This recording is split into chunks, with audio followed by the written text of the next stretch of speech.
ಕ್ಲಾಸ್ಗೆ ಹೋಗೋಣ ಅಂತ ಹೋಗ್ತಾ ಇದ್ದೀನಿ. ಹಾಯ್ ಎಲ್ರಿಗೂ ನಮಸ್ಕಾರ. ನಾನು ನಿಮ್ಮ ಭರತ್ ಮಾತಾಡ್ತಾ ಇರೋದು. 30 ಡೇಸ್ ಮಿನಿ ಲಾಗ್ ಮಾಡ್ತೀನಿ ಅಂದಿದ್ದೆ. ಇವತ್ತು ಡೇ 5. ಬನ್ನಿ ವಿಡಿಯೋ ಸ್ಟಾರ್ಟ್ ಮಾಡೋಣ.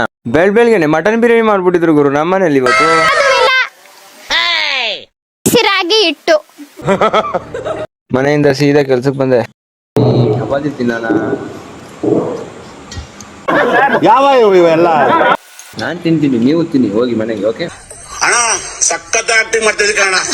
2 hours later. ಕೆಲಸ ಬಿಟ್ಟಿದ ತಕ್ಷಣ ಸೀದಾ ಮನೆಗೆ ಬಂದೆ. ಅಲ್ಲಿಂದ ಮನೆಗೆ ಬಂದು ಬಟ್ಟೆ ಹಾಕೊಂಡು ತಿರ್ಗಾ ಮತ್ತೆ ಫ್ರೆಂಡು ಬರ್ತೀನಿ ಇರು ನಾನು ಬರ್ತೀನಿ ಅಂತ ಅಂದ. ಅವನಿಗೋಸ್ಕರ ಕಾಯ್ದು ಸಾಕಾಗು. ಆಮೇಲೆ ಬಂದ ತಕ್ಷಣ ಹೋದೋ ಸೀದಾ ಕ್ಲಾಸ್ಗೆ ಹೋದ್ವು. ಕ್ಲಾಸಲ್ಲಿ ನಾವು ಹೋಗ್ಬೇಕಾಗಿರೋದು 8 ಗಂಟೆಗೆ, ನಾವು ಬಂದಿದ್ದು 8:30ಗೆ.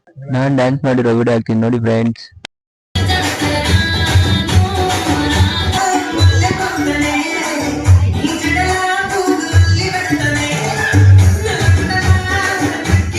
ಕ್ಲಾಸ್ ಬಿಟ್ಟಿದ ತಕ್ಷಣ ಸೀದಾ ಮನೆಗೆ ಬಂದು ಇದು ಲಾಗ್ ಆಗಿತ್ತು. ಎಲ್ಲ ಫಾಲೋ ಮಾಡಿ, ಶೇರ್ ಮಾಡಿ, ಕಮೆಂಟ್ ಮಾಡಿ.